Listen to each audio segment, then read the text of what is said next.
You know, if I were to tell you that there's one particular ability that awakened people possess which absolutely terrifies ordinary consciousness, you might expect me to say something about supernatural powers or mystical visions or the ability to read minds, but it's nothing of the sort. It's something far more radical, far more threatening to the established order of things, and yet so simple that when I tell you what it is, you might be surprised that it causes such consternation. The ability I'm speaking of is this: awakened people have the capacity to see things as they are, without the overlay of thought, without the constant interference of mental commentary, without the desperate need to label, categorize, judge, and interpret everything according to their psychological needs and fears. Now, let me elaborate on this because it sounds rather innocent when put that way, doesn't it? Oh, they see things as they are. How lovely. But you must understand what this really means and why it's so profoundly disturbing to those who haven't developed this capacity. You see, most people don't see reality at all. They see their thoughts about reality. They see their beliefs, their conditioning, their fears, their desires, their past experiences, all projected onto the present moment. They are looking at the world through a thick fog of mental constructs, and they mistake this fog for the world itself. Let me give you an example. You meet someone at a social gathering, and within moments your mind has catalogued them. This person is successful, you think, noticing their expensive clothing. Or, this person is attractive, you think, responding to their physical features. Or this person is boring, you think, based on the first few words they speak. And from that moment on, you don't actually see or hear that person anymore. You see and hear your concept of them, your judgment of them, your story about them. The awakened person, on the other hand, meets that same individual and remains open, receptive, without immediately filing them away into some mental category. They see the person directly, without the filter of judgment. And this creates a very different kind of encounter, a very different quality of relationship. The person being seen in this way often finds it quite unsettling because they're accustomed to being judged, to being immediately categorized and dismissed, and suddenly they're being truly seen, perhaps for the first time in years. But this ability extends far beyond personal relationships. The awakened person looks at political situations, social arrangements, religious institutions, economic systems, all the structures that society takes for granted, and they see them without the usual assumptions, without the inherited beliefs about how things must be or should be. They see the naked reality of what's actually happening, stripped of all the justifications and rationalizations that keep those structures in place. And this is where it becomes threatening, because every social structure, every institution, every system of power depends absolutely on people not seeing clearly, on people accepting certain fictions as facts, on people agreeing to hallucinate together in very specific ways. Take money, for instance. Money is nothing but paper, or nowadays, numbers in a computer. It has no intrinsic value whatsoever. But we've all agreed to believe that it does, and that collective belief creates a reality. The awakened person sees this. They see that money is a game we're playing, a very useful game perhaps, but a game nonetheless. And when you see it as a game, you can't quite take it as seriously as those who believe it's real. You can play the game, you may even play it very well, but you're not hypnotized by it. You don't worship it. You don't sacrifice your life, your health, your relationships on its altar. The same applies to national boundaries. Lines on a map, agreed upon fictions that we defend with armies and wars. The awakened person sees a human being, not a nationality. They see the earth, not countries. And this makes them dangerous to the nationalist, to the patriot who has built their entire identity around the idea that their country is special, superior, worth dying for. Or consider religious doctrines. Every religion claims to have the truth, the way, the light. But the awakened person looks at these claims and sees human beings trying to capture the infinite in words, trying to contain the mystery in concepts, trying to own the divine. They see the poetry of it, the beauty of it, but they also see the limitation of it, the way these doctrines divide humanity into believers and non-believers, saved and damned, us and them. Now, when you have this ability to see through the collective hallucinations that hold society together, you become a threat, not because you're trying to destroy anything, not because you're rebellious or malicious, but simply because your clear seeing reveals to others that they're not seeing clearly. Your very presence, your very way of being in the world, exposes the emperor's nakedness. And people don't want this exposure.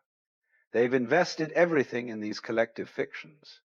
Their identity, their security, their sense of meaning and purpose, all of it rests on certain beliefs being true, certain structures being permanent, certain values being absolute. When someone comes along who sees that none of it is absolute, that it's all relative, all constructed, all arbitrary, this is experienced as an attack, even when no attack is intended. Let me go deeper into what this seeing entails.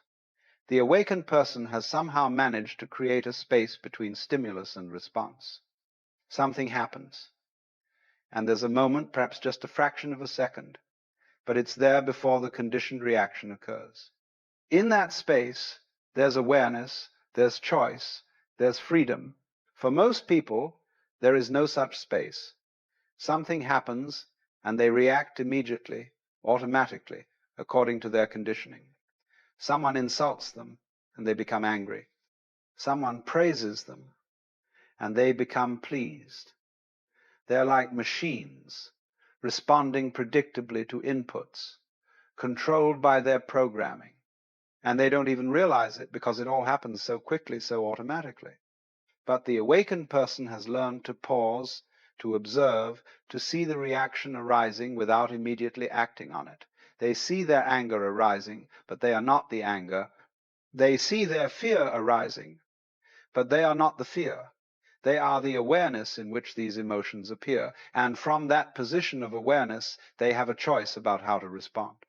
This ability to not be controlled by one's emotions, one's thoughts, one's conditioning, this is enormously threatening to others because it means you can't be manipulated in the usual ways.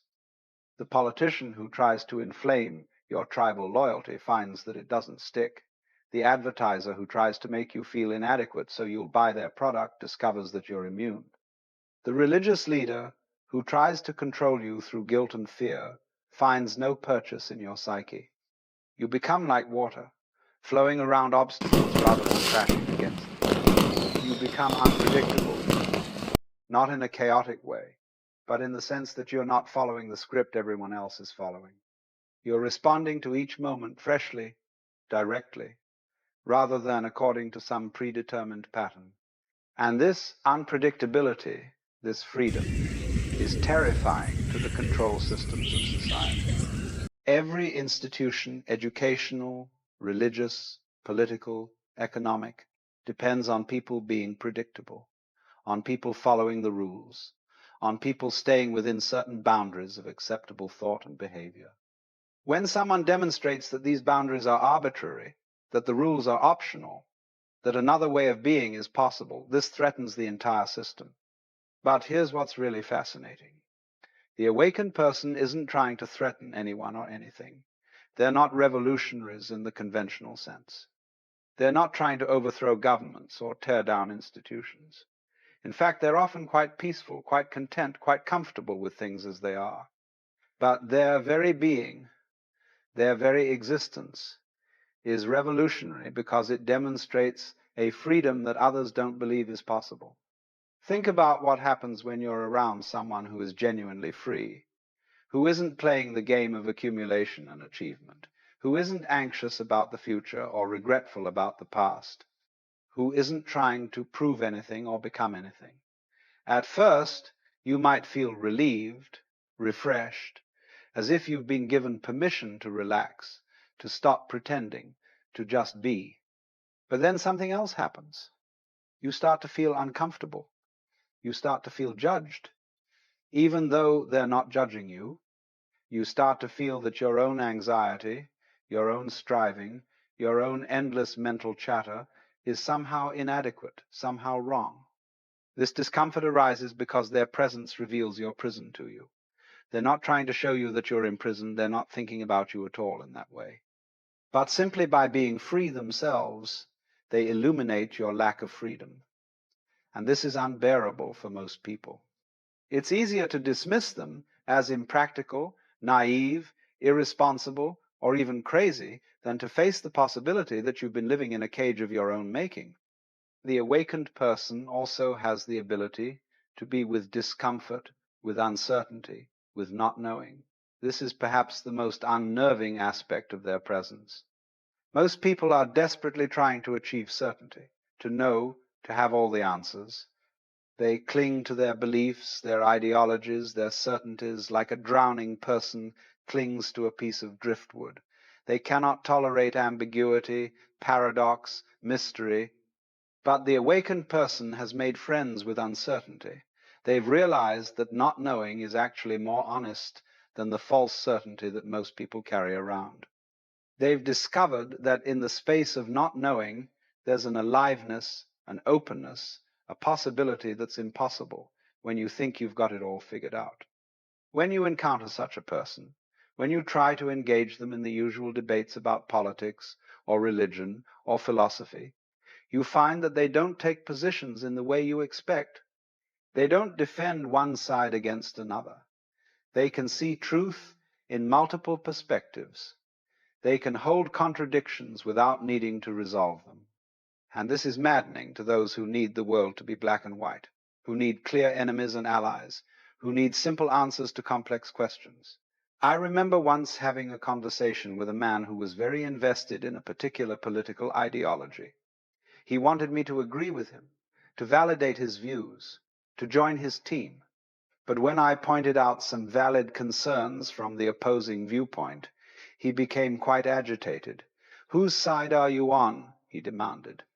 And when I said I wasn't on anyone's side, that I was simply trying to see the whole picture, he looked at me as if I were betraying some sacred trust. To him, my refusal to take a partisan position was cowardice or moral weakness. But from my perspective, taking such a position would have been a limitation, a closing off of understanding, a refusal to see the complexity of the situation. This ability to see multiple perspectives simultaneously, to hold paradox, to embrace complexity and ambiguity, this is what the awakened consciousness develops. And it's threatening because it dissolves the clear-cut divisions that society depends on. It makes alliance building difficult. It makes propaganda ineffective. It makes ideological warfare impossible. The awakened person can't be recruited into your cause because they see that your cause and the opposing cause are both partial truths, both limited perspectives, both missing something essential. This doesn't make them apathetic or uninvolved. They may work passionately for certain changes in the world, but they do so without the fanaticism, without the certainty that their side has all the answers and the other side is pure evil. Another aspect of this clear seeing is the ability to perceive people's motivations, often unconscious motivations that they themselves don't recognize. The awakened person has done enough inner work, has observed their own mind sufficiently that they can see through the various masks and personas that people wear.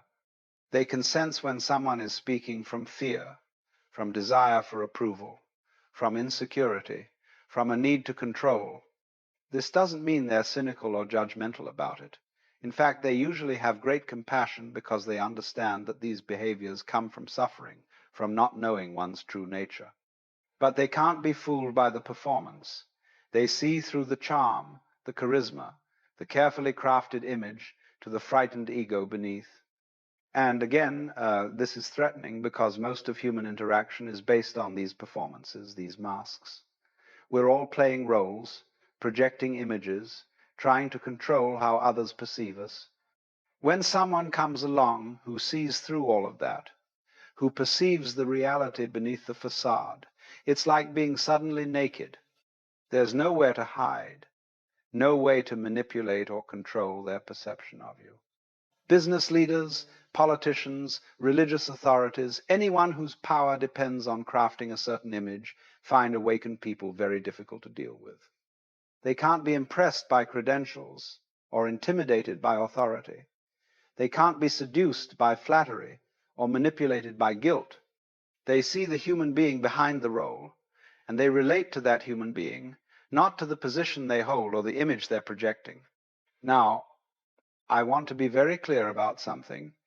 This ability to see clearly doesn't make awakened people perfect or infallible. They can still make mistakes. They can still have blind spots. They can still be limited by their own conditioning in various ways. What distinguishes them is not that they're beyond all limitation, but that they're aware of their limitations. They don't pretend to know what they don't know. They don't claim certainties they don't possess. And paradoxically, this humility, this honest acknowledgement of not knowing, often makes them appear more wise, more trustworthy than those who claim to have all the answers.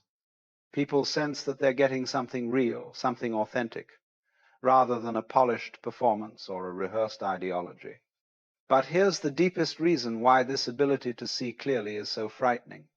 It reveals that we are responsible for our own experience of reality.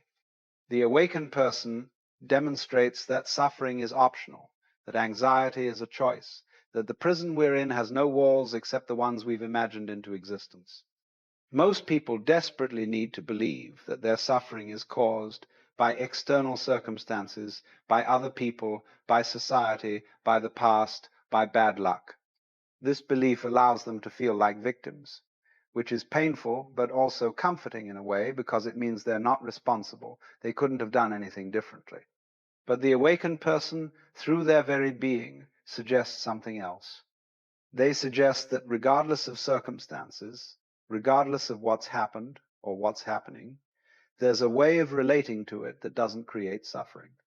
Not that pain disappears, pain is part of life, but suffering, which is the mental anguish we add to pain through our resistance and our stories, this can cease. And if that's true, if suffering really is optional, then what excuse do you have for continuing to suffer? The awakened person's freedom indirectly poses this question, and it's a question most people don't want to face, because answering it would require changing everything about how they live, how they think, how they relate to experience. So you see, this one ability to see things as they are, without the overlay of conditioning, judgment, and mental constructs, is not some minor parlor trick or interesting skill. It's a fundamental shift in consciousness that threatens every structure of society, every pattern of control, every comfortable illusion we've constructed. The awakened person becomes a mirror in which others can see their own bondage, their own confusion, their own refusal to look directly at reality. And mirrors are dangerous things, because once you've truly seen yourself, once you've glimpsed the truth, you can never quite go back to the old comfortable lies. This is why, throughout history, the truly awakened have often been killed, imprisoned, marginalized, or dismissed. Not because they were violent or dangerous in any conventional sense, but because their clear seeing threatened to wake others up, to disturb the collective dream, to expose the arbitrary nature of all the structures we take to be solid and real. And yet, paradoxically, these same awakened beings are also revered, celebrated, turned into saints and sages after they're safely dead, and their teachings have been domesticated. We build monuments to them while ignoring what they actually said, what they actually demonstrated. We worship their memory while persecuting anyone who embodies that same clarity of seeing. So if you find yourself developing this ability, if you find yourself seeing through the collective hallucinations that others still believe in, understand that you're entering dangerous territory. Not because you're doing anything wrong, but because clear seeing is inherently threatening to those who prefer comfortable delusion. Be gentle, be compassionate, Be wise about when to speak and when to remain silent. But don't betray what you've seen. Don't pretend to be blind just to make others comfortable. The world needs those who can see, now more than ever.